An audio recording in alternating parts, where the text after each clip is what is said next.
Kissing someone who's taller or shorter than you can be a little tricky, but there are lots of ways to handle the height difference. For instance, if you're the taller one, bend down slightly to meet your partner's lips. If you're the shorter one, stand on your tiptoes to help close the distance between you.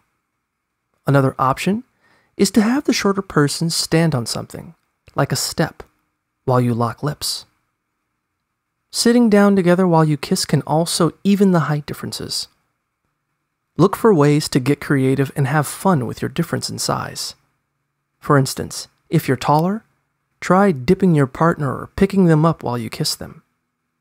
You don't have to stick to kissing on the lips either.